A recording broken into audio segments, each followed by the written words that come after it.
los sondeos, pues su aplicación es práctica, digamos, en diferentes cálculos. Entonces, haremos eso. Bueno, como ya vimos, ¿no es cierto?, la profundidad de sondeos, la separación de pozo a pozo cuando se estudio de suelos.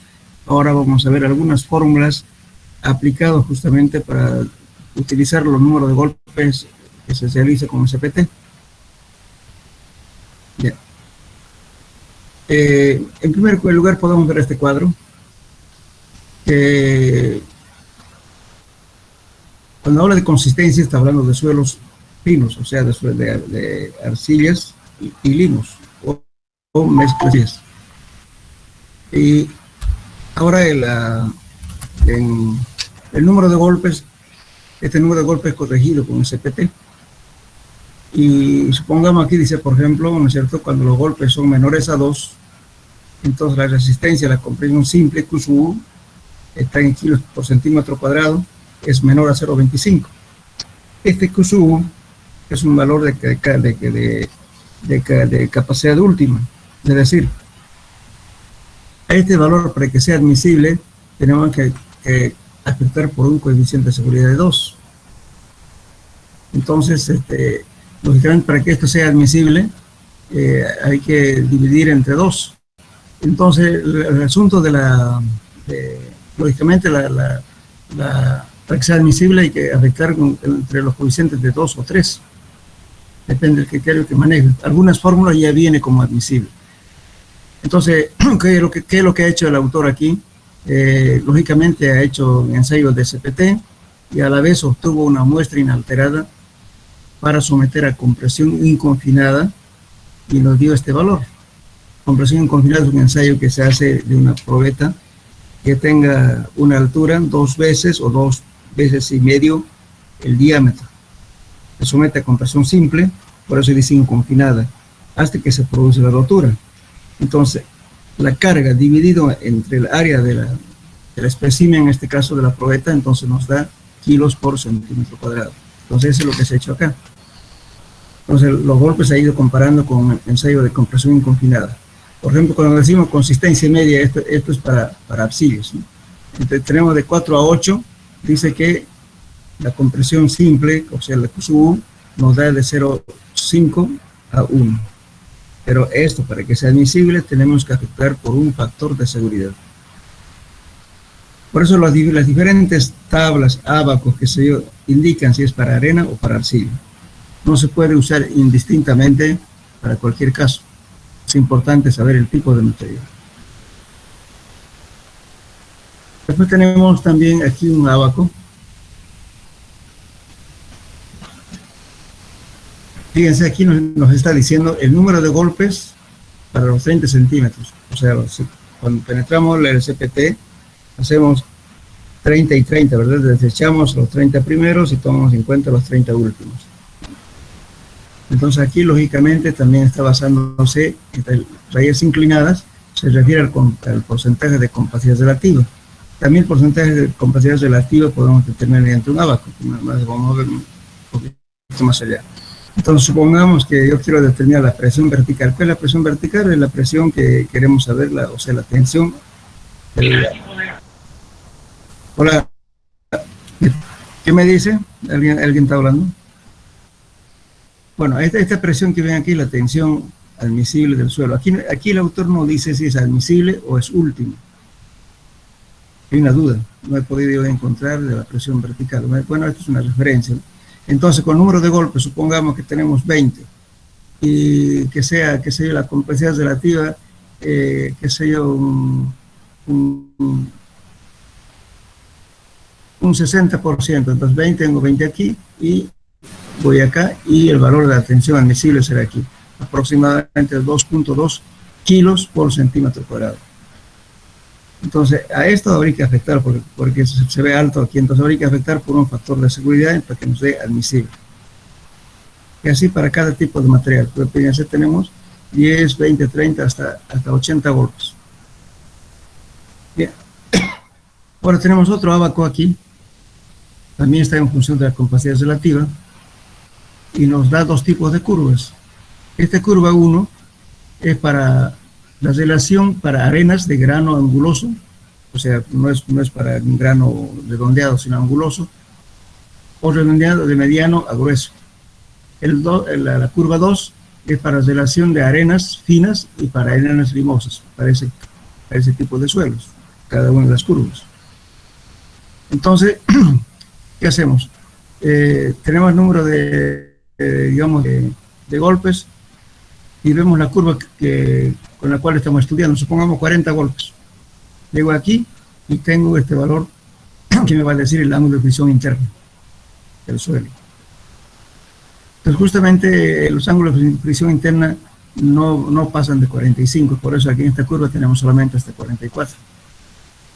Lo mismo, ¿no es cierto? Si decimos para 20, entonces, lógicamente, el mismo material puede variar el ángulo de fricción interna dependiendo de su compacidad. Aquí estamos hablando netamente para suelos granulares, porque las arcillas tienden a cero su ángulo de fricción interna. Entonces, este abaco vale para suelos granulares, no para arcillas. Entonces, supongamos que tenemos 20 golpes y encontramos la curva y el ángulo de fricción interna va a ser 32. Entonces, este tipo de suelos granulares varían de 28 a 25, pero muchas veces puede tomar 25 o 27, dependiendo, digamos, ¿cierto?, del tipo de suelo y el criterio también de la persona que hace el trabajo. Bien, entonces, después tenemos también una fórmula de Meyerhof para encontrar la tensión admisible. Esta ya es la admisible. Entonces, nos dice 3.3 por n, este n es el número de golpes corregido por el ancho menor de la zapata. Este ancho sí está considerando que la zapata sea rectangular. Entonces, el B es el ancho menor. Entonces, B1 más D, este D es la profundidad de desplante o la profundidad donde asienta la fundación, a nivel de fundación. Algunas fórmulas va a variar esto y justamente yo traté, digamos, de respetar la nomenclatura que usa el autor en su libro. Entonces yo puse este D. En algunos está como Z también. ¿Ya? Entonces D sobre B. Entonces la profundidad del nivel de fundación dividido entre D, que es el ancho menor, 1 sobre 20. Esto hay que respetarlo. Entonces, ¿por qué está afectado por este factor? 1 sobre 20. Esto nos da en toneladas metro cuadrado, directo. Entonces, estas fórmulas están consideradas para un asentamiento de 1 pulgada. Entonces, ahora tenemos igualmente la otra fórmula de Terzaghi, también para el caso de arena seca. En realidad, la arena seca es parcialmente húmedo, ¿no? Porque nunca un material va a estar totalmente seco. Entonces, pero que no tenga agua. Entonces, cuando la zapata tiene un ancho menor a 1.30 metros, podemos utilizar esta fórmula empírica. N es el número de golpes corregidos dividido entre 8. Algunos toman también N sobre 5, que da directamente en kilos centímetros cuadrados. Eso es el admisible. Ahora, si tenemos un ancho de la zapata mayor o igual a 1.30 metros, entonces podemos utilizar esta fórmula.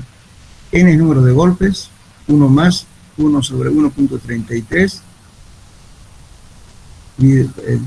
por B, entonces B es el ancho menor de la zapata, todo al cuadrado, 1 sobre 20. Entonces esto nos da en kilos por centímetro cuadrado. Bien, ahora también, lógicamente, esta fórmula, por ejemplo, estamos aplicando N sobre 10. Esta formulita se aplica para suelos granulares con presencia de agua, N sobre 10. N es el número de golpes sobre 10. Eso nos da directamente la tensión admisible, que es kilos por centímetro cuadrado.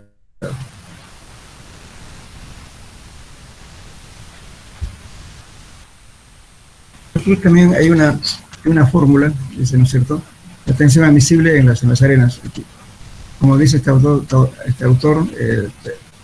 Peckley, Hanson y Torbo, que dice: como sabemos que en la determinación de la tensión admisible se debe considerar dos aspectos distintos de mucha importancia, que es seguridad contra la ruptura, que quiere decir factor de seguridad que tenemos que utilizar, y seguridad contra los asentamientos excesivos. También si le ponemos decimos que el suelo soporta mucha carga, entonces corremos dos cosas, ¿no? Dos peligros. Uno que puede fallar, que es la ruptura, otro que puede producir asentamientos excesivos. Si una edificación existe asentamientos muy grandes, entonces causa problemas en las estructuras. Puede causar fisuración, inclinación, en fin, eso es lo que hay que cuidar. Entonces, el factor de seguridad tiene que estar justamente que no ocurra estas dos cosas. Rotura o falla o asentamientos excesivos. Asegura contra la ruptura sobre el aspecto de tensión admisible será obtenida dividiendo por un coeficiente de seguridad igual a 3. Por ejemplo, los autores están indicando de que la ecuación que empleemos aquí, para que sea admisible, tiene que usar factor de seguridad, pero sin embargo ellos ya dan aquí la admisible, fíjense, pero como factor de 3. La capacidad de carga dada por la forma siguiente es la siguiente. Entonces, está afectada por este factor de 3. Pero hay otros autores que no dicen cuánto vale su ecuación, si está con qué factor, no dice. Cuando dice admisible, está tomando admisible. Ahora, si no está sin admisible, hay que tomar un factor de seguridad. Ahora, aquí, fíjense, aquí tenemos sigma T, quiere decir la presión, ¿no es cierto? O sea, esta es la tensión admisible.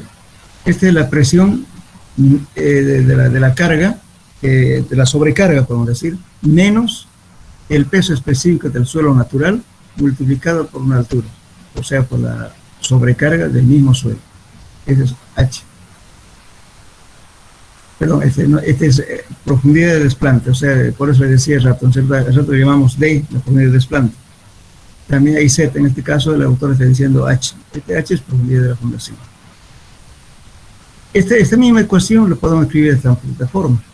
Un medio de B es el ancho menor de la zapata, el peso específico del suelo, natural por supuesto, por N gamma, ese N gamma vamos a encontrar mediante este ábaco, que se llaman factores de carga, más el peso específico del suelo multiplicado por la altura de desplante, por NQ, también factor de carga, y menos 1. Entonces, esta ecuación vamos a aplicar para calcular la tensión admisible. Lo que hacemos con eso, fíjense, acá tenemos el factor, o sea, el factor de capacidad de carga, este que estamos llamando aquí, N gamma y NQ. Entonces, hacemos lo siguiente, aquí está NQ y N gamma. Entonces, lo que hacemos es lo siguiente, luego van a corregir, aquí es NC, no es NG, NC y NQ, para aplicar este abajo. Entonces, nos vamos aquí. Tenemos, por ejemplo, para encontrar, en este caso, lo que estoy haciendo, voy a entrar con el ángulo de fricción interno. Pongamos que tenemos ángulo de fricción interna igual a, vamos a exagerar un poquito, pongamos 35. Me fijo, ¿no es cierto? Esta línea punteada en rojo es para encontrar N gamma y este azul es para encontrar NQ. Entonces, si tengo 35, subo hasta encontrar esta línea punteada, vengo aquí y tengo la capacidad de carga, dice factores de capacidad de carga. Entonces tengo 70, aquí, 70. Y hago lo mismo con el otro. Tengo 35 y subo hasta acá y tengo 80. Entonces, NQ vale 80. Entonces, eso es lo que reemplazo en esta ecuación. N gamma y el NQ. Por eso determino la intención admisible.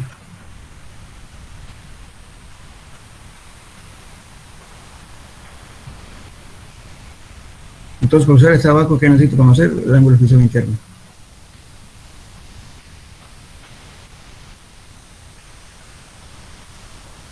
Ahora, si queremos, ¿no es cierto?, utilizar también en función de N, aquí está la fórmula de N también, debo decir eso. Aquí, este abaco está hecho para N, entonces esta curva verde es el N, el número de voltios, que viene de 0 a 10.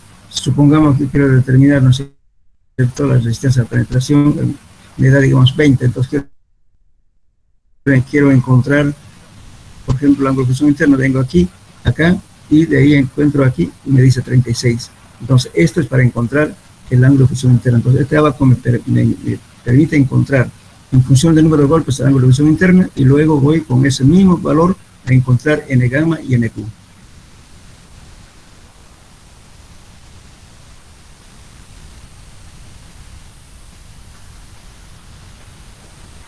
Otra cosa que quería decir, lógicamente el ángulo de fusión interno siempre hay que tratar de trabajar con menos de 45 grados. Bueno, aquí también tenemos la fórmula no es la capacidad de carga, que dividida por 3 no es la tensión admisible. Todo está, o sea, fíjense, para que sea admisible estamos afectando por los factores de 3. Aquí nos da tensión admisible directamente en kilos centímetros cuadrados.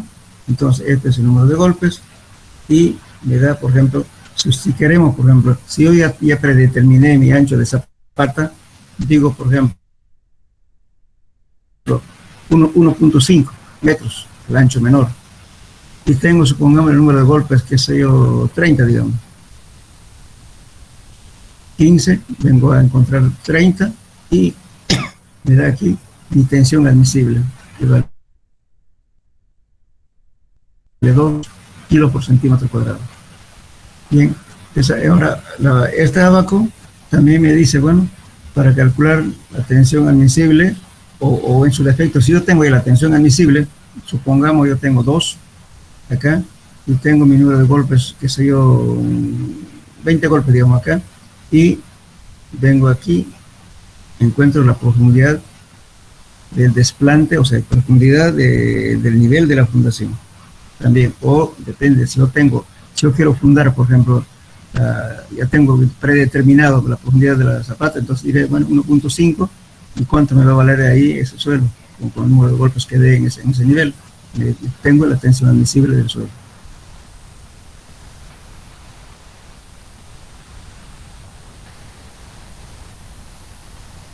Después tenemos, a ver, acá, cuando, bueno, los autores que consideran, ¿cierto?, cuando tenemos un suelo granular con presencia de agua y que los golpes son mayores a 15, hay que hacer una corrección por número de golpes. Esa corrección es igual, pongamos que me dé, a ver, escríbenos la ecuación si quieren, n corregido por número de golpes, eso es válido solamente para suelos granulares con presencia de agua. Es igual a 15 más un medio, paréntesis, 15, perdón, n menos 15.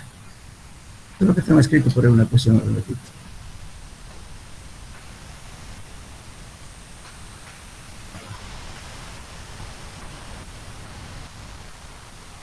Aquí tenemos. Esta ecuación te hablan de esto. Supongamos que, pero esta ecuación, vuelvo a repetir, es válido para suelos granulares con presencia de agua, solo para ese caso. Entonces yo hago la corrección respectiva con todas las correcciones por la eficiencia del martillo, por el diámetro del agujero, hago por varillaje, por presencia del agua, todo demás voy a tener un valor n. Después hago la corrección por número de golpes cuando es mayor a 15. Entonces aquí tomo n menos 15, pongamos que si n tuviera 20, 20 menos 15 es 5, entre 2, 2.5, más 15, 17.5. Entonces lo redondeo a 17. Entonces ese va a ser el valor que voy a adoptar.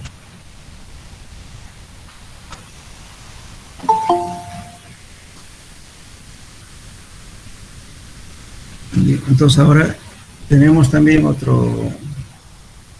la tensión admisible, vamos a encontrar también con el ancho de la zapata que uno puede predisponer, porque supongamos que si yo tengo de 3 metros y mi número de golpe que sea 20, vengo aquí, adopto acá y tengo mi tensión admisible, o al revés, si yo tengo mi tensión admisible de acá, supongamos 2, y voy a decir cuánto número de golpes vengo aquí, y voy a tener cuánto es el ancho menor de la zapata. Yo puedo, generalmente uno predimensiona primero la zapata, entonces generalmente siempre es conocido el ancho B. con eso tantean cuánto es su tensión. Entonces hay que comparar, por ejemplo, cuánto me da con este ancho, qué tensión admisible me va a dar. Entonces, esto tiene que ser igual a que lo que está en el terreno, porque yo ya me estoy predimensionando, digamos, los zapatos. Diciendo 2, ya estoy diciendo que voy a usar 2, pero cuánto, qué tensión admisible voy a tener, en este caso 2. Esto lógicamente también considera, todo esto consideran para asentamientos de 1 pulgada. Después tengo otro abaco, que es este. Lógicamente, este es para este caso, ¿no es cierto? Cuando aquí tengo el ancho menor de la zapata, aquí está el nivel del terreno y nivel de agua. Entonces, esto es válido cuando el nivel de agua está aproximadamente 2 veces B, 2 veces el ancho de la zapata. Entonces, el nivel de agua está aquí. En ese caso, yo puedo usar este abaco para calcular la tensión admisible. Entonces, ¿qué hago con eso? Vengo y digo, bueno, pongamos esta línea inclinada, vale para un ancho de la zapata de 1,30, este de 2 para 2 metros, 5 metros, aquí es infinito, de cualquier valor. Entonces, tomo en cuenta el número de golpes, ¿no es cierto? Aquí de N, pongamos 30 y tomo a ver cuál es el valor que estoy calculando del ancho B, aquí y bajo y va a ser cuánto va a ser mi tensión admisible. Pero me estoy ya,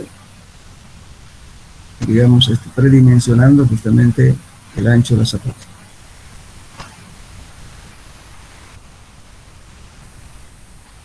Esta es otra fórmula. En caso, se aplica esta fórmula en caso de las arcillas. A lo anterior que hemos hablado, todo de los suelos granulares. Esto para las arcillas. Esto vale 1.33 por N, que es el número de golpes obtenidos con SPT. 1 más 0,3, B es el ancho menor de la zapata, este L es el lado mayor de la zapata, que es este. Todo esto nos va a dar en toneladas metro cuadrado, entonces hay que trabajar en metros. Y entonces nos da directamente la tensión admisible, que está afectada por un factor de seguridad. Otras fórmulas también aplicadas cuando no se conocen las dimensiones de las zapatas. A veces no sabemos las cargas, cuánto va a ser el peso aplicado ahí, pero sin embargo solamente sabemos solamente el número de golpes. En ese caso hay que aplicar fórmulas netamente empíricas. Por ejemplo, aquí estamos aplicando para entender mejor. A veces, generalmente casi la mayoría de los estudios de suelos se hacen cuando no se conoce todavía el estado de carga. ¿Y qué es el estado de carga? Entonces el calculista, en base, digamos, a toda la distribución de las columnas, el ancho de las vigas, en fin, determina las tensiones para cada columna. La sumatoria de de cada piso, ¿no es cierto? Cuánto va el peso, tomando en cuenta la carga propia, más la carga de servicio. La carga propia es el peso del mismo edificio. Y la carga de servicio es lo que vamos a poner, ¿no es cierto? Que sea camas, la gente que va a vivir, todo lo demás. Eso se considera por metro cuadrado. Entonces, ese valor va a estar justamente transmitiendo una columna hacia abajo. De cada piso se va sumando. Y llegamos con una carga X a nivel de tierra. Entonces yo sé cuántas toneladas hay, entonces puedo decir, bueno, puedo predimensionar una zapata y decir que esa carga está distribuida en una zapata de tanto por tanto. Pero a veces no sabemos el estado de carga. Generalmente a veces para tener idea aproximada, a veces se toman 12 toneladas por piso, aproximado, de 12 a 15. Pero eso es muy, ¿cómo puedo decir? No muy exacto. Puede ser más o menos, pero más o menos sería ese valor entre 12 a 15. Pero si no conocemos las cargas, preferiría tomar esta ecuación. Aquí dice, por ejemplo, tensión admisible es N sobre 5. Estas son ecuaciones justamente proporcionadas por Tersay. Esto es cuando no hay agua, suelos granulares sin presencia de agua. Para ese caso siempre esto. Ahora, si tenemos agua y suelos granulares, esto se convierte en 10, N sobre 10. que nos da en kilos centímetro cuadrado. Por eso dice, si está debajo del nivel freático, se reduce el 50%. Aquí. Ahora, esta ecuación, la ecuación 12, es para suelos ácidos. 1,33 por n entre 10. Pero si no quiere utilizar este 10, entonces las unidades va a ser toneladas metro cuadrado. Si lo divide entre 10, usted tiene kilos centímetro cuadrado.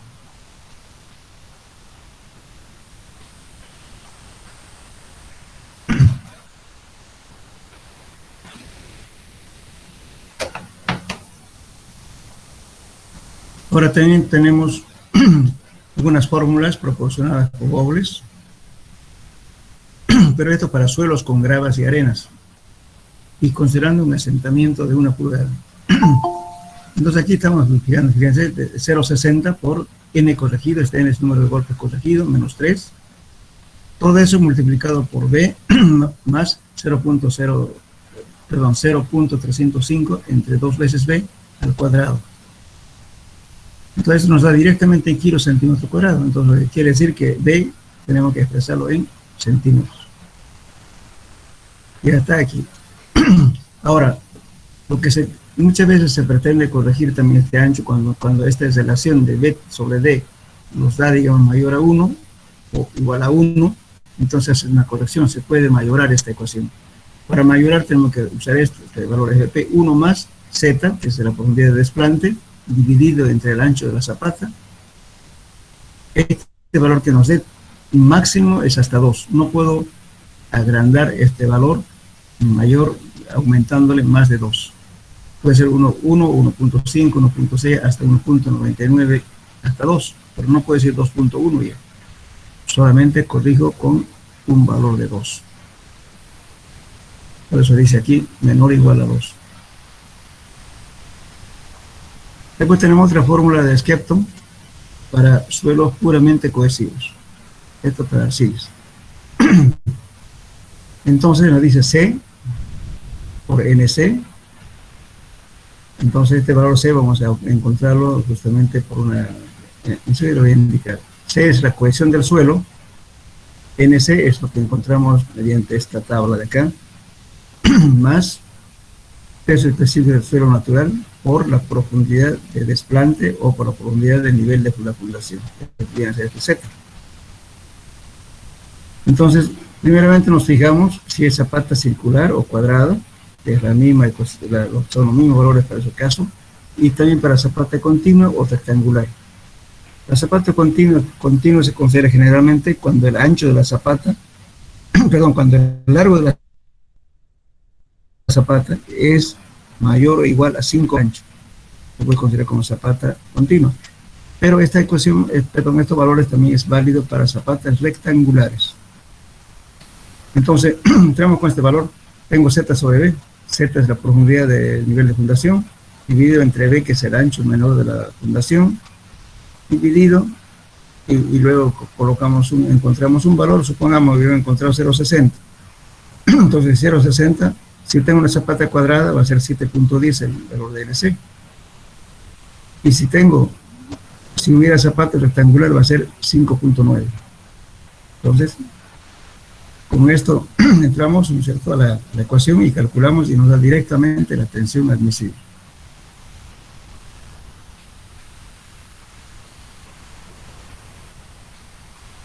Ahora, igualmente, con esta tablita de acá, podemos calcular la densidad relativa. Este N es el número de golpes y esta es la densidad relativa. Esto también propuesto por Bowles. Aquí, ¿qué es lo que dice? Se considera generalmente como rechazo al penetrómetro cuando el número de golpes es superior a los 25 a 30 por centímetro. Estamos haciendo un estudio. Si golpeamos, me da un valor para 1 centímetro, 25 golpes o 30 centímetros, no necesito golpear y considero que es rechazo. Bueno, la norma ACT me dice que cuando el número de golpes es mayor a 100 para 30 centímetros, es rechazo. En este caso, está previniendo justamente Bowles, Porque si golpeamos, imagínense, hasta 100, lo rompemos la herramienta. Entonces es suficiente que golpeemos en un centímetro que nos dé 25 a 30 centímetros, entonces consideramos rechazo. Lógicamente que cuando tenemos este tipo de suelos hay que cobrar más porque por los problemas de desgaste del equipo. Ahora, cuando n es mayor a 50 para 30 centímetros de penetración, también se puede parar y es considerar rechazo. Entonces, este cuadrito de densidad relativa nos dice que para 4 golpes es 0,15. Si queremos expresar en porcentaje, pues se indica 15%. Para número de golpes de 10, entonces es 35%. Para 30 golpes es 65%. Para 50, 85%. Ahora, cuando ya esto sea, digamos, para cualquier valor mayor a 50, considera 1. Puede ser 100% de densidad relativa. Pues este suelo compacto. Bien. Ahora,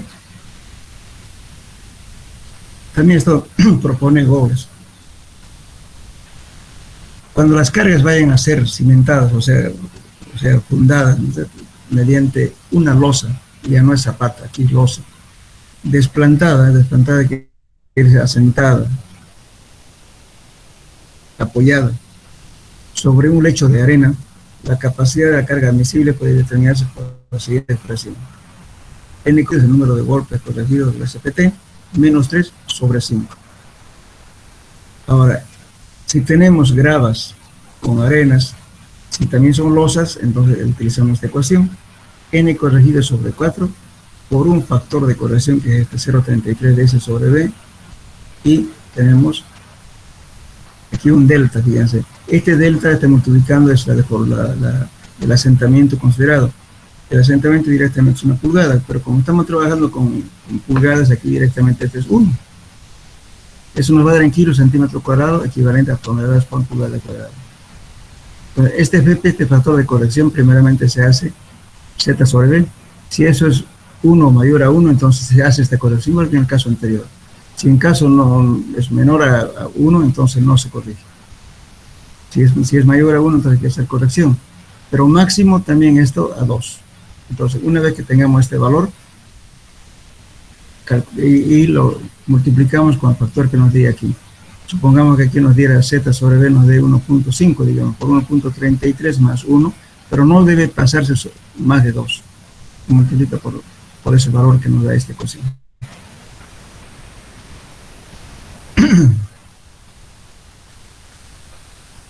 Ahora, tenemos el asentamiento máximo en arenas secas, o sea, la deformación que puede producir una carga determinada en arenas secas, este valor, podemos calcular por esta ecuación. ¿Qué quiere decir esto? 2 por Q. Este Q es la carga apoyada en una zapata. Es kilos por centímetro cuadrado, o toneladas, en este caso estamos usando toneladas por pulgada cuadrada. Este B es el ancho de la zapata. Y entonces el asentamiento delta nos va a dar en pulgadas porque estamos trabajando en toneladas pulgada cuadrada. Ahora, este N dice N mínimo, que fíjense. Si yo tengo varios pozos en una sola área de estudio que he hecho para un edificio, entonces voy a tomar el mínimo valor de ese pozo al nivel que quiero calcular. Entonces tomo ese valor, por eso dice N mínimo, no el máximo. Supongamos que en una serie de pozos tengo en uno 7, en el otro tengo un 9, en otro tengo 10, pues ¿cuál voy a tomar? El menor. Eso se refiere aquí. Entonces calculo el asentamiento máximo.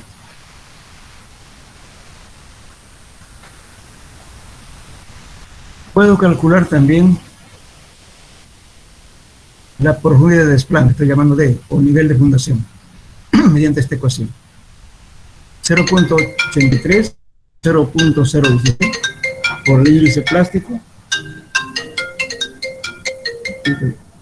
plástico, todo esto multiplicado por el índice plástico, menos 4. Todo eso dividido entre el peso específico del suelo, del lugar, ¿no?, del suelo natural. Entonces esto nos da Lógicamente esta fórmula es más aplicable cuando tenemos arcilla, porque el índice de plasticidad se determina solamente en arcillas, no en arenas. Entonces en arena esto va a ser cero, entonces nos daría todo cero. Esto es aplicable solamente en suelos que tengan plasticidad. Ahora tenemos también peso volumétrico seco, que peso volumétrico es igual, en la pregunta que le estoy haciendo, que les mandé el otro día, estoy pidiendo que me determinen peso específico de la masa del suelo, densidad seca, densidad aparente, en fin, varios gamas. Pues el gamma no es más que la relación del peso sobre el volumen, pero varía, sin embargo, puede ser peso seco, puede ser peso húmedo, como también el volumen puede ser volumen de los sólidos, como también volumen aparente. El volumen aparente, ¿qué se entiende eso? Volumen del aire, volumen del agua y volumen de los sólidos. Entonces, por eso son diferentes, aunque les va a dar la misma dimensión, les va a dar kilos por metro cúbico o centímetros, perdón, o gramos por sobre centímetro cúbico. Eso no va a variar, pero lo que va a variar es la condición en la cual estamos tomando el suelo para determinar ese famoso gamma. Eso van a tener cuidado porque no es lo mismo hablar del peso unitario húmedo que el peso unitario seco. Bueno, después vamos a aclarar eso. Bueno.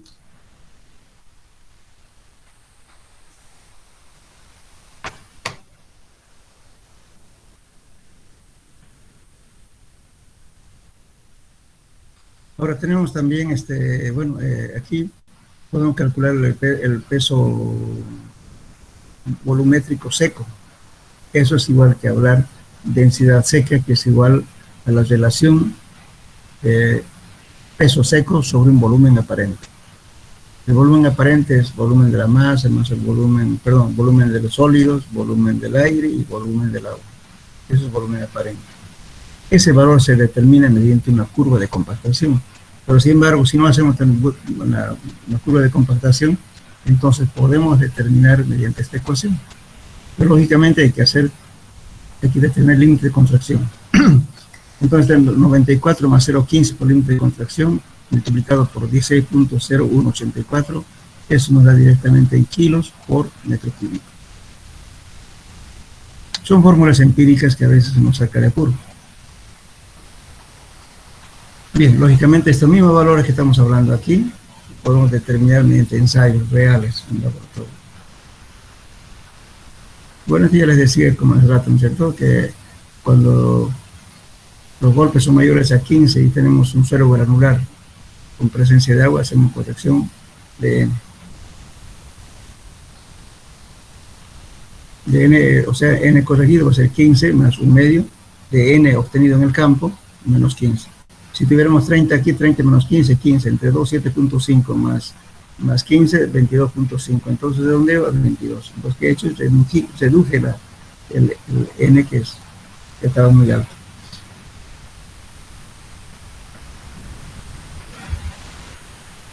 Bueno, estas abacos son extractados de Crespo Villalaz. Tenemos para el caso de las arcillas y arenas. Tenemos el ángulo de fricción interna, y módulo de elasticidad, o que también se llama módulo de Young. Entonces, aquí habla, por ejemplo, cuando en el caso de las arcillas, cuando N es menor a 2, tenemos 0.25, consistencia muy blanda. Ángulo de fricción interna se puede considerar 0 porque no es friccionante, ángulo de fricción interna casi es 0. El módulo de elasticidad 3. Aquí, cuando varía de 4 a 8, en el caso de las arcillas, nosotros tenemos 0,50 a 1. El Q sub U, este Q sub U que es la tensión última, pero lo divido entre los factores de seguridad, entonces tengo ya la admisible. Eso es entonces una de consistencia media. El ángulo de fricción interno me va a variar de 2 a 4. Y el módulo E va a ser entre 45 a 90. Entonces, como ven, en función de E podemos estimar las tensiones admisibles, podemos estimar el ángulo de fricción interna y el módulo de elasticidad. En este caso es para las arenas, suelos granulares. Por ejemplo, tengo de 0 a 4, muy floja, o también podemos decir muy suelta. Su compacidad relativa alcanza de 0 a 15%. El ángulo de fusión interna 28 grados. Y el modo de elasticidad 100. Cuando varía de 5 a 10, es consistencia, aquí decía muy blanda, aquí blanda, compacidad blanda, perdón, compacidad suelta, aquí muy suelta, aquí suelta, estoy confundiendo con arcilla, suelta, entonces con compacidad muy suelta, compacidad suelta, o también se puede decir floja. Entonces esa compacidad varía de 16 a 35. El ángulo va a variar de 28 a 30. Tomamos un valor intermedio, realmente para ser más conservador se toma 28. Entonces, el modo de elasticidad varía de 100 a 250, y así sucesivamente, ¿no? Entonces, como ven, estas tablitas son bastante útiles para adoptar algunos valores.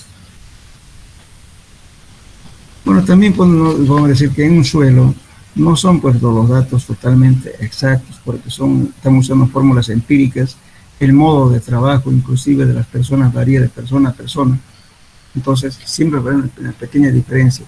Supongamos, ¿no es cierto?, que uno hace un estudio y bueno, hace el otro y lo comparan, va a mostrar resultados un poco diferentes, no sustancialmente, pero va a haber diferencia.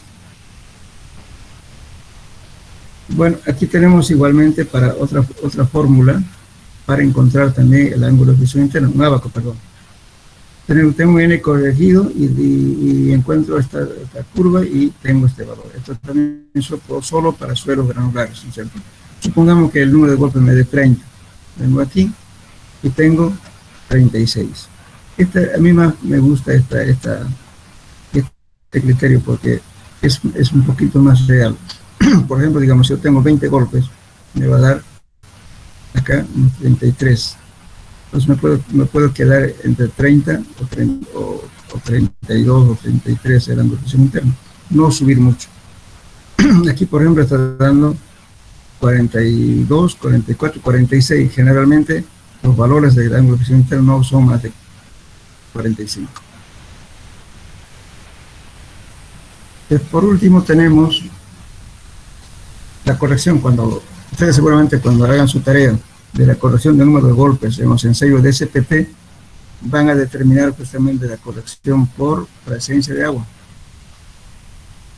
Y para eso necesitan calcular la presión intergranular o la presión efectiva.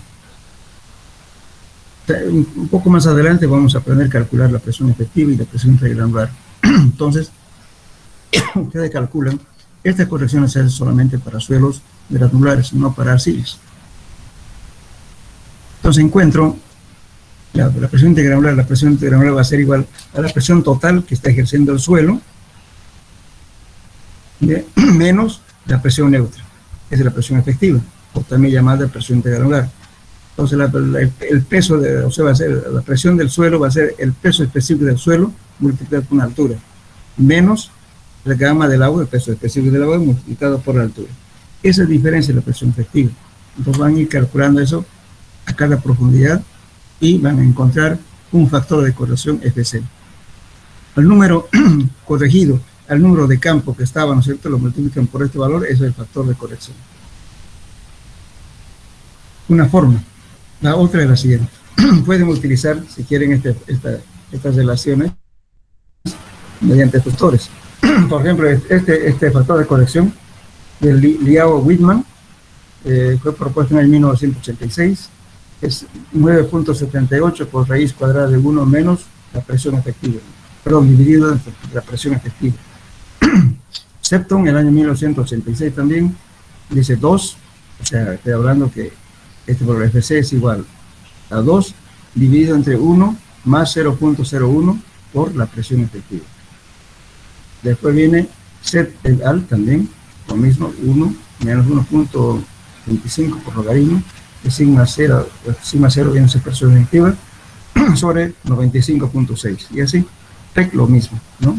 0.777 por logaritmo 1912 entre la presión efectiva. Estos son los valores que se hacen las correcciones aquí.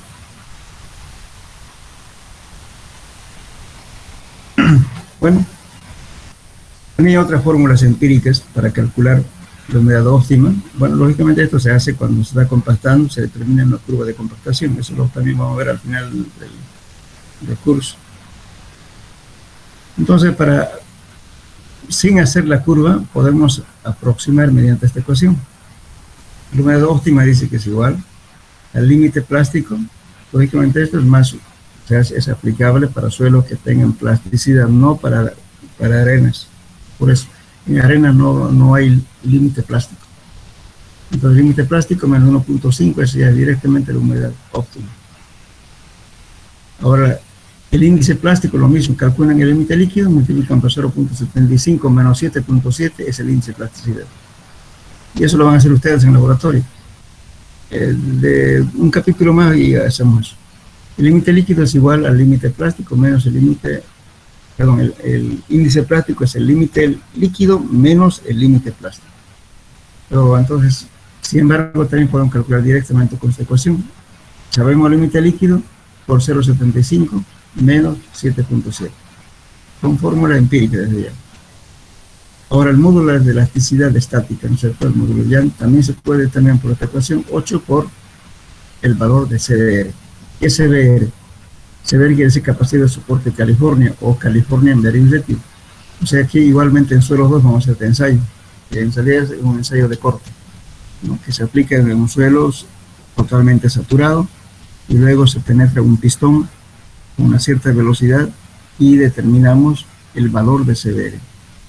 Los suelos varían de 0 a 100. Entre más próximo a 0, de los malos. Cuando va aumentando el valor de CBR hasta próximo 100 o igual a 100, eso significa que el suelo es excelente para su uso. Entonces, esas son fórmulas empíricas. Bueno, esto ya lo vimos en la anterior clase, pero de todos modos, decíamos de que estos son el método cónico, ¿no es cierto? Que penetramos una carga estática con una velocidad de 20 milímetros por segundo, es la velocidad de aplicación de la carga, el cual tiene que introducirse este cono. Y el cono, lógicamente, este es el cono de fricción que nos determina la resistencia por punto y también nos permite determinar la presión de poros. Entonces, cuando se aplica la carga estática se llama el CPTU, penetración cónica, ¿no? con presión de poros, etc. Justamente le voy a preparar yo unas preguntas, una investigación para que vean esto ustedes. Después vienen otros presiómetros. Hay varios tipos. Lógicamente en nuestro medio muy rara vez usamos eso. Aquí hay una sola empresa que tiene, y en Cochabamba, la Universidad de Cochabamba, en La Paz también creo que tienen, pero tengo entendido que la universidad está adquiriendo un equipo cónico con carga estática. De entrada, ¿no es cierto? Estos métodos funcionan muy bien cuando son arcillas o no tienen gravas. Pero si hay gravas, choca la punta y ahí nomás se terminó el estudio. ¿Por qué? Porque no puede penetrar piedras ni gravas. Por eso es que se ha divulgado mucho en nuestro medio el SPT. Porque el SPT en realidad es aplicable casi a diferentes tipos de suelos y además es fácil de su mantenimiento. Ahora, este valor, tenemos también este es una penetración cónica dinámica. El DCP. Este tiene un peso apenas de 4.6 kilos. Y es el martillo, ¿no? Y que se golpea en este pequeño cabezal y luego se mete este cono. Este es un apoyo que se da para el equipo del cono. Esas es variable, ¿no es cierto? Hasta esta altura de la barra es variable. Normalmente viene cada metro. Entonces se va golpeando y se determina el número de golpes para este valor. Ese número de golpes que damos es equivalente al SPT. Pero no se ha divulgado en realidad este método porque es bastante simple y liviano además. Porque tal vez haciendo unos trabajos, demostrando ampliamente, ¿no? Puede ser, que se apliquen. Yo particularmente tengo este equipo, pero lo he utilizado unas 5 veces, porque justamente teníamos que ir en avión a hacer trabajo por cobija en unos puentes y bueno, no nos podían llevar con SPT. Y estaba en épocas de lluvia, entonces para irnos nos tardábamos más de 15 días en llegar a Cobija, o bien había que irse por La Paz. Entonces se planteó este sistema de aplicación. Y bueno, se hizo los trabajos con eso, inclusive en el aeropuerto de Cobija para los tanques de combustibles hicimos el estudio con este sistema. Y bueno, no han tenido problemas las obras hasta ahora, ¿no? Porque le hemos dado, o sea, hemos hecho el ensayo, ¿no sé, todo esto, tal como indica pues las normas, ¿no? Este equipito no pesa más de, si usted, como le digo, las varillitas son de 1 metro, y el pequeño cabezal también tiene apenas 5.70, o sea, 575 milímetros, casi 60 centímetros aproximadamente.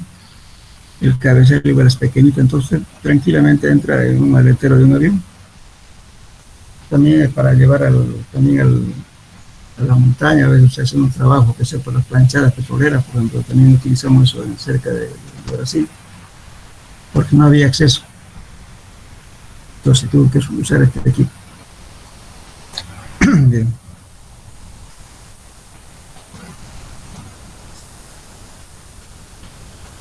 Bueno, como les decía también, ¿no es cierto?, que los valores de la penetración dinámica, estoy hablando del cono, hay que llevarlo al equivalente al valor del SPT. Entonces, aquí nos da una relación de QCN sobre N, ¿no es cierto?, nos está dando un valor, digamos, en kilos centímetros cuadrados, y nos está dando una tensión, este es un valor del cono, del cono. Entonces hay varias fórmulas, hay unas ecuaciones logarítmicas, en fin, dependiendo del autor. Entonces, ahora los métodos del cono, ya modernos, ¿cierto?, donde se aplica mediante la carga, mediante un gato hidráulico, entonces ya vienen ya calibrados, entonces dan directamente la resistencia por punta, y también le da la presión de poros, varios datos, ¿no?, que es importante. Aquí podemos ver, por ejemplo, aquí tenemos los sensores eléctricos, ¿no es cierto? Pero lógicamente sale cables por acá y va una computadora, y tenemos los datos de la presión de poros, ángulo de fricción interna y la resistencia por punta, ¿no?, que está obteniendo. A diferencia, ¿no es cierto?, ¿cuál es la diferencia entre el cono y el SPT? El SPT es un pequeño pilotito, porque es cilindro, entonces le da el valor más por fricción. En cambio aquí está dando la resistencia por punta, porque lo que se clava es esta punta, entonces este cuerpo casi no está rozando, pero en cambio la punta, entonces la resistencia por punta es lo que nos da la tensión admisible del suelo. Entonces esto es resistencia por punta. En cambio en el SPT nos da resistencia por fricción lateral, porque es un cilindro hueco, con una punta lógicamente de un espesor aproximadamente de, no lo recuerdo, que es 1.5 milímetros, y tiene un ángulo de 60 grados. Entonces aquí lo que determina es la resistencia por punta. Son dos efectos diferentes. Bueno, yo creo que con eso terminamos este capítulo. No sé si tienen preguntas.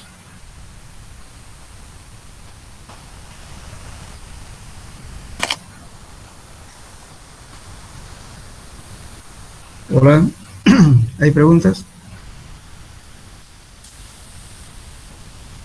Ingeniero, buenas tardes. Sí, buenas tardes. Disculpe, la presentación nos lo va a brindar como material para repasar después. Está copiando una persona y se nos va a pasar todo el asunto por eso hay que preguntarle al auxiliar quién es la persona que está grabando todo esto y para que se lo pase. Ya, gracias. ¿Alguna pregunta, jóvenes, sobre el tema?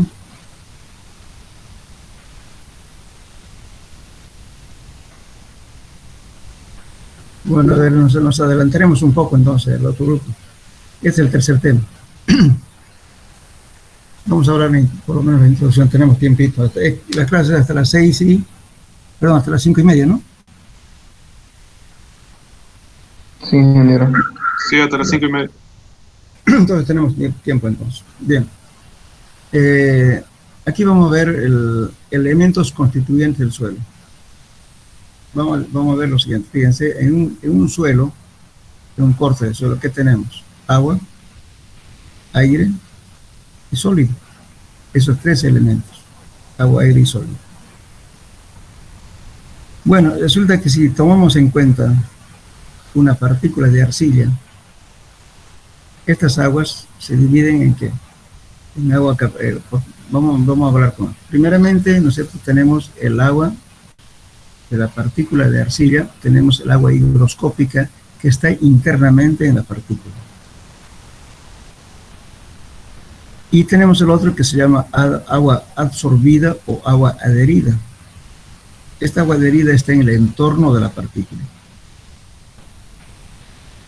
Y justamente esto es lo que le da propiedad de la plasticidad. Ahorita vamos a explicar por qué. Esto es lo que le da justamente la plasticidad al suelo y la cohesión. El agua adherida o absorbida. Por eso no es que esté mal escrito esto. Absorbida quiere decir adherida, no es absorbida. Absorbida es cuando está dentro con algo, ¿no es cierto? Chupando algo. Absorbida, no es así. La que está interna dentro de la partícula es el agua higroscópica, pero esto está en el entorno de la partícula. Después tenemos agua capilar, que justamente tenemos en un suelo intersticios, ¿no es cierto? ¿Qué son intersticios? Los agujeros, los espacios vacíos dejados entre partículas, esos son los intersticios. Y también, lógicamente, se forma una especie, ¿no es cierto?, de tubos capilares en el suelo. Entonces el agua asciende por esos conductos, ¿no es cierto? ¿Debido a qué? A la atracción que existe justamente eléctrica entre la partícula de agua y la partícula sólida. Por eso sube por capilaridad. Tengo un nivel, por así decirles, a 4 metros, pero sin embargo el agua va a ascender en altura por efecto capilar. ¿Y por qué está venciendo la gravedad? Justamente porque están actuando las fuerzas eléctricas internas de las moléculas de agua con el suelo, con sólido. Por eso. Bien, entonces aquí tenemos, decía, agua capilar. Y también el agua libre. No sé si tengo el dibujo, pero el agua libre es todo, digamos, ¿no es cierto? Que el agua, supongamos en este lugar, sólida y agua. Entonces tengo, si el suelo está parcialmente saturado, voy a tener parte con aire, ¿no es cierto? Entonces, y aparte va a haber también agua, eso se llama agua libre. Y la suma de todas las aguas se llama agua de constitución. Entonces sería agua higroscópica, agua absorbida, agua capilar, agua libre, que está en una porción de suelo, ¿no es cierto?, ocupando un espacio, o sea, agua libre. Y la suma de todo eso se llama agua de constitución. Bien, entonces vamos a hablar aquí lo que estamos hablando, justamente el efecto, digamos, de la... Aquí vemos, fíjense. Agua de constitución es la cantidad de agua que se encuentra en una muestra de suelo. Agua libre es la que se encuentra en una determinada zona del terreno, llenando los espacios vacíos, y su estudio rige a la ley de la hidráulica. Agua higroscópica es la que se encuentra en un suelo seco al aire libre, internamente en la partícula. El agua adhesiva o agua absorbida es aquella película de agua que se envuelve y se adhiere fuertemente a la parte sólida y es un factor importante para la plasticidad de los suelos. Agua capilar es aquella que en los suelos de grano fino asciende por los intersticios capilares dejados por las partículas sólidas, o sea, por los agujeritos que dejan, ¿no? Bueno, aire está constituido el aire constituido por vapor de agua, carbono combinado, o todos los vapores sulfurosos y anhídrido carbónico, todo eso se llama aire.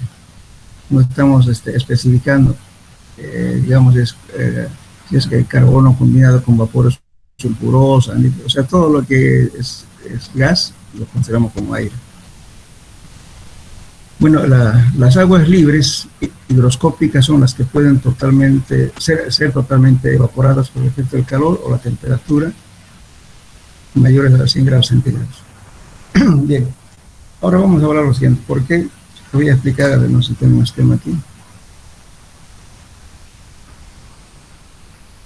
Bueno, no hay. Bueno, vamos a explicar por qué el suelo tiene plasticidad. La partícula sólida es un dipolo. ¿Qué quiere decir dipolo? Que tiene carga positiva y carga negativa. Y la partícula de agua también es un dipolo. Tiene positivo y negativo. Estamos hablando, digamos, molecularmente, ¿no es cierto? Entonces, ¿qué es lo que ocurre aquí? Resulta que la disposición que adopta la placa de arcilla está en polo opuesto con el agua. Y por eso justamente el agua adherida que está en el entorno de la partícula, y lógicamente son cuestiones microscópicas esto, ¿no? A nivel atómico, no estamos hablando de a simple vista. Entonces existe esa atracción molecular de las cargas eléctricas con las cargas eléctricas del agua. Como están en sentido opuesto, entonces las cargas, de diferentes cargas, de acuerdo a la ley Coulomb, se dice que se atraen, ¿verdad? Y las cargas de igual signo, ¿qué hacen? Se repelen. Entonces, la cualidad que tienen las arcillas justamente es la disposición que adoptan. Siempre están opuestos. Entonces, el agua es un pegamento. O sea que lo atraen las partículas y se agarra y no quiere soltarse. Ese efecto es lo que le da la plasticidad al suelo. Y también la cohesión. En cambio, los suelos granulares, no. La arena, por ejemplo, usted lo moja la arena, se desintegra. Y en cambio, la arcilla, usted lo humedece, la arcilla seca, lo humedece un poco de agua, y usted puede de la forma que quiera. Quiere separarlo, hay algo que le agarra, que no quiere soltarse. Eso se llama consistencia. Por eso estoy hablando de los suelos granulares y suelos, digamos, que tienen consistencia, que son los suelos finos, y los suelos granulares tienen compacidad. Entonces, esa es la diferencia entre los suelos granulares y los suelos finos. También a los suelos finos se los conoce como suelos no friccionantes. A los suelos granulares, que son granos como la arena, o grava, o mezcla entre ellos, se llaman suelos friccionantes. Son dos grupos grandes, ¿no? Bien, entonces la arcilla, justamente por este problema de atracción molecular que existe, bueno, por eso el valor de la permeabilidad. ¿Qué es la permeabilidad? Es la facilidad que tiene un suelo de hacer pasar un fluido a través de los espacios vacíos. Vamos a ver aquí. Si ustedes tienen, por ejemplo, una cancha de fútbol, si está hecho de arcilla, cuando llueva, ¿qué va a pasar? Va a estar varios días, ¿no es cierto?, con agua. Entonces, si usted cava, la arcilla húmeda no va a perder su humedad por mucho tiempo. ¿Por qué? Justamente las partículas de agua están atraídas por las mismas partículas sólidas, entonces están ahí. Entonces, su permeabilidad es baja. Va a ir asentándose eso con el tiempo, va a ir perdiendo humedad con el tiempo. Y el asentamiento de ese suelo también va a ser con el tiempo. Ese asentamiento tan lento, gradual, continuo, se llama consolidación. En cambio, en suelo granular no ocurre eso. En suelo granular, usted aplica una presión y directamente se sale el agua, porque su permeabilidad es alta. No hay nada que se pegue. Sale y listo. Ya está ya compacto el suelo. No tiene plasticidad. Todas las arcillas tienen plasticidad por ese efecto. Y además las partículas son tan finas de las arcillas, ya no obedecen al movimiento gravitatorio. Eso está dentro del movimiento browniano. O sea, son partículas tan finas, ¿no es cierto? Dense cuenta ustedes, si están en un camino donde hay harta arcilla seca, pasa un vehículo, ¿no es cierto?, y una polvareda tremenda, Y bueno, cuando pase su carro, seguramente va a estar media hora y va a seguir latente arriba, ¿no es cierto?, flotando las partículas. No se han precipitado. ¿Por qué no se han precipitado? Justamente está escapando de la ley gravitatoria, fíjense. Y también, si usted tiene arcilla con agua, lo mezcla, se vuelve agua turbia. ¿Qué está pasando ahí? El agua turbia, ¿no es cierto?, las partículas están flotando en un medio continuo, en este caso, que es el agua. Cuando está en el aire, es el agua, digamos, está latente en un medio continuo, que es la atmósfera, el aire. En este caso es el líquido. Entonces va a pasar bastante tiempo para que las partículas se atraigan entre ellos, ¿no es cierto? Como están partículas sueltas, se van atrayendo poco a poco. A ese entrelazamiento entre partículas se llama floculación. Entonces la partícula es más grande y por tanto, ya cuando es más grande se precipita recién porque la gravedad lo atrae. Por eso ustedes llegan a un balde, ¿no es cierto?, con una arcilla muy fina o coloidal, lo van a tener una semana, 15 días y va a seguir todavía turbio. Hasta que al final hay efecto, ¿no es cierto?, de atracción entre ellas y se forman partículas más grandes, recién se precipita. Entonces, son dos leyes diferentes, ¿no es cierto? Todo el mundo piensa que la gravedad agarra cualquier partícula, no, las partículas vienen, escapan de la ley gravitatoria. Entonces, estas cualidades que tienen justamente hace que las arcillas tengan un diferente comportamiento que los suelos granulares. En cambio, el suelo granular no es así. El suelo granular es, si ustedes le echan arena a un balde y lo remueven, unos cuantos minutos y ya está claro el agua. ¿Por qué? Porque la gravedad hace que se sedimenten rápidamente. Entonces, eso es las causas, digamos, ¿cierto?, para que el suelo tenga plasticidad. No sé si tiene alguna pregunta.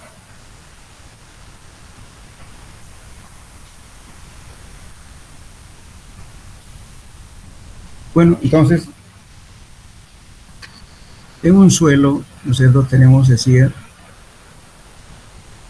3 elementos: agua, aire y sólido, como aquí, aire, líquido y sólido. Entonces, vamos a poner acá, por favor, este dibujito está mal. Aquí, el aire es peso del aire. Vamos a utilizar la nomenclatura en inglés. ¿Ya? Aquí tenemos volumen, este lado tenemos pesos. Peso del aire, peso del agua, peso de los sólidos. Del agua, water, del suelo, los sólidos, soil, con S, este es aire. Estamos tratando de usar la nomenclatura que más, la mayoría en América Latina utilizamos, son derivados del inglés, ¿no? Entonces, vamos, por eso, por favor, me gustaría que todos utilicemos la misma nomenclatura cuando hagamos problemas, porque resulta que agarran otro libro y agarran otra nomenclatura y resulta que cuando le pide algo se equivocan de términos, entonces van calculando otra cosa en vez de hacer lo que les ha pedido. Entonces muchos se aplazan por ese problema, después le culpan a uno y se me aplazó. Entonces, si utilizan otra nomenclatura, vean si es equivalente a lo que estamos usando, ¿no? Entonces aquí tenemos, por ejemplo, el volumen del aire, peso del aire, peso del agua, peso de los sólidos. Al conjunto de esto lo llamamos peso de la masa del suelo. Por eso estaba hablando de WY, es de peso, ¿no es cierto? Entonces, peso de la masa del suelo. Y tenemos volumen aquí a este lado, tenemos volumen del aire, el volumen del agua y el volumen de los sólidos. El conjunto de eso llamamos volumen de la masa del suelo. Bien, entonces, en un suelo parcialmente saturado, tenemos los 3 elementos: aire, agua y sólidos. Aquí vamos a diferenciar, por favor, van a tener en cuenta lo siguiente. Cuando el suelo está totalmente seco, cuando la humedad es 0, solamente existe aire y sólido. Si el suelo está parcialmente saturado, existen los tres elementos: aire, agua y sólido. Y si el suelo está saturado, entonces tiene solamente agua y sólido, aire cero, porque todos los espacios vacíos están dejados, están llenos de agua, no hay aire. Bien, entonces, es lo que tienen que acordarse. También hay que acordarse lo siguiente: el grado de saturación en un suelo saturado es 100%. El grado de saturación en un suelo seco, el grado de saturación es 0. En un suelo parcialmente saturado, el grado de saturación es diferente de 0. Entonces, esas cosas ustedes tienen que acordarse para resolver problemas. Supongamos que yo le digo, a ver, calcúleme, por así decirle, qué sé yo, el grado de saturación del suelo, considerando que el suelo está totalmente saturado. ¿Por qué le estoy diciendo? Que ahí, ese suelo, como está lleno de agua, sus vacíos ya no tiene aire.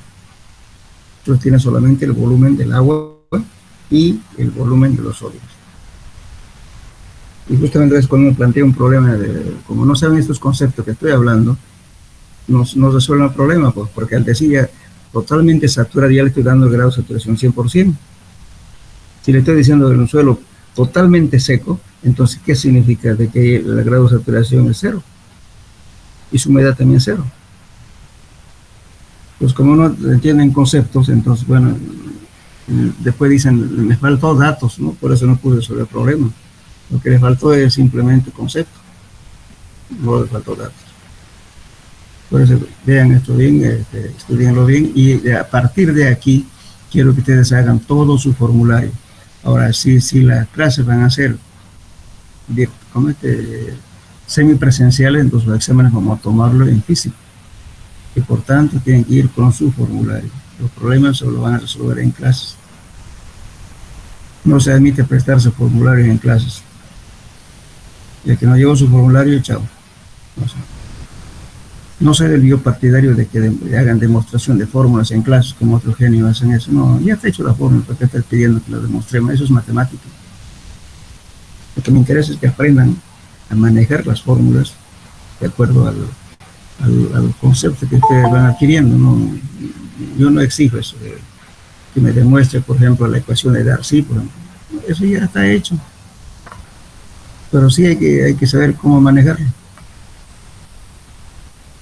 Bien, entonces, sería este esquema que estamos viendo es para un suelo parcialmente saturado, porque tiene aire, líquido y sólido. Si tuviera el suelo totalmente saturado, no existiría aire, solamente sería líquido y sólido. Si el suelo está completamente seco, entonces no tiene líquido, solamente que hay aire y sólido. Eso. Ahora una cosa, pregunta para ustedes. ¿Será que en un suelo la humedad puede ser más del 100%?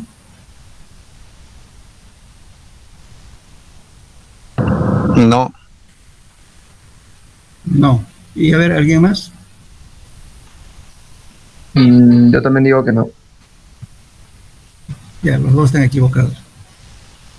Pero de eso vamos a aclarar. No que diga que están contestando mal, sino es que tienen que ser el concepto. Resulta que la fórmula de la humedad es igual que al peso húmedo menos el peso seco sobre el peso seco, ¿verdad? Entonces esa diferencia del peso húmedo menos el peso seco es el peso del agua. Lo dividen entre el peso seco. Entonces, en el caso de las arcillas coloidales, que son arcillas muy finitas, se puede llegar a más del 600% de humedad. Pero nunca ser menor de 0. Puede ser mayor así. Por ejemplo, en México, en la Ciudad de México, se encontró humedad del 580%. En Japón también, en Inglaterra también, en Londres, son zonas arcillosas que tienen alto porcentaje de humedad, porque son partículas tan finas que sus vacíos son mayor proporción de volumen que el mismo volumen de la partícula. entonces almacenan agua. Entonces no se extrañen si la humedad del agua, si la humedad de la muestra es del 100%. Pero es casos excepcionales cuando se trata de arcillas coloidales. Ahí da más del 100%. En cambio, un suelo granular,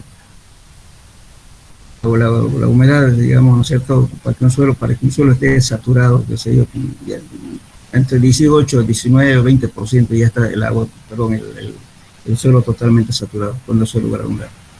En cambio, aquí en las arcillas coloidales sobrepasa el 600%. Pero sin embargo, ¿no es cierto?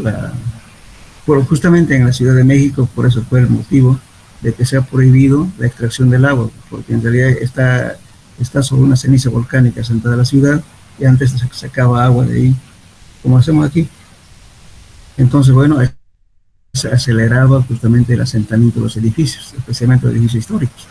Fue terminantemente prohibido, ahora traen agua de otra parte, no prohibido sacar agua de la ciudad.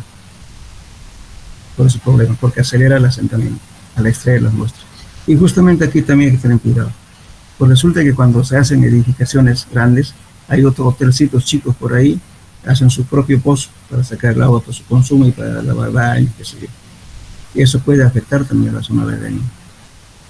No está normado en nuestro medio, hay muchos pozos clandestinos. Hay que tener cuidado con eso. Bueno, entonces, yo creo que después de la próxima clase vamos a hablar de todo esto, las relaciones de peso y volumen. Son 9 formulitas que ustedes tienen que aprendérselo, y combinando los valores de estas fórmulas que estamos viendo aquí, ustedes van a tener una serie de formularios para poder resolver problemas. Solamente son 9 fórmulas básicas, y de ahí es combinación de diferentes fórmulas. Por ejemplo, un caso puede ser combinar, por ejemplo, decir, bueno, el suelo está totalmente saturado, entonces solamente tengo volumen del agua y volumen del aire. Entonces combinan valores y obtiene los resultados y fórmulas en diferentes casos. Entonces este tema es tarea de ustedes, ¿no es cierto?, para que la próxima clase les voy a indicar, y me van a hacer un formulario hecho por ustedes. Después hay una hojita que anda hace tiempo que les di, no lo volví a dar. ¿Por qué? Porque resultaba que como está con otra nomenclatura, entonces la gente no tiene el trabajito de combinar estas ecuaciones y no hace su formulario. Y van al examen y resulta que se equivocan porque no saben qué es lo que se les está pidiendo. Por ejemplo, imagínense, yo les puedo pedir, calcúleme el peso específico seco. Les puedo pedir, calcúleme el peso volumétrico seco. Calcúleme el peso específico aparente húmedo. ¿Cuál van a calcular? Todos estamos hablando del peso específico. Ahí justamente se equivocan ustedes, ¿no? Por eso es conveniente que sepan diferenciar el uno y el otro. Varias formulitas tienen el mismo nombre, pero de la misma ecuación a veces uno se confunde, están calculando otra cosa en vez de calcular lo que se le está pidiendo. Bueno, entonces, jóvenes, quedamos acá, y la próxima clase vamos a hacer este tema. Ingeniero, disculpe, una consultita sobre los prácticos. ¿Lo tenemos que hacer a mano sí o sí, o también podemos hacerlo a computadora? No, pueden hacerlo en computadora, si quieren a mano. Lo único que quiero, primeramente, aprendan justamente este tema, o sea, esta materia pretende también de que ustedes aprendan a presentar informes. Los informes, primeramente, se hace la carátula, ¿no es cierto?, donde va a ir todos los datos, que es la universidad, la carrera, nombre del profesor, nombre del alumno, del auxiliar, si quieren, si es práctico, y luego ponen su nombre ustedes, completo, apellido materno y paterno. Algunos se ponen hasta apodo, y no ponen su registro, no ponen el grupo que pertenecen, tampoco ponen el año, no ponen la fecha, no ponen nada. Eso es fundamental, colocar la fecha, número, al grupo que pertenecen, y el nombre completo y su registro, por supuesto. La primera hoja. Segundo, que hacen la introducción, hagan la tarea, pueden trabajar en grupo si quieren, pero siempre una variación al respecto de hacer la tarea simple, alguna cosa, ¿no? Cada uno tiene su léxico, ¿no es cierto? Hay algunos que en vez de decir, por ejemplo, ¿no es cierto?, por así decirle, espejo de agua, ¿no es cierto?, una depresión topográfica, ¿qué dicen? Curichi. Claro, nosotros entendemos Curichi, pero no es así, pues, ¿no? Expresemos como debe ser. O sea, aprendamos ya a hacer los informes. En la mayoría de la gente, ¿no es cierto?, que a veces hacen sus primeros pasos en la profesión, cuando les pide un informe, no saben redactar, no saben hacer un informe, errores ortográficos, por favor corrijan sus errores ortográficos. Hay mucha gente que hace mal, inclusive ni su propio nombre lo escriben bien. Hacen con minúscula, después con mayúscula, en fin. Yo lo que quiero es que ustedes hagan ustedes mismos. Pueden trabajar en equipo, no pasa nada, pero trabajen. Y su informe individual. No importa que sea máquina, o computadora, lo que sea, pero háganlo bien. Y no me entreguen pues la hojita con la puntita doblada, hoja suelta, así entregan. Eso es falta de respeto. ¿Sabe qué? Yo le digo lo siguiente. Cuando uno es profesional eso se critica, yo varias veces sufrí críticas porque contrato a veces gente, yo siempre me gusta trabajar con gente egresada de la Gabriela especialmente, ¿no? A veces tienen esa falla. Y eso uno queda mal en presentación. Siempre traten de hacer primeramente la justificación, objetivo, el procedimiento y el equipamiento que están empleando en todo. Eso en los informes de laboratorio que no hay que hacer eso. Hay que tratar de hacerlo más claro y así como para que entiendan. Nosotros no somos como los médicos, ¿no es cierto? Los médicos, bueno, escriben cuando uno no entiende, porque les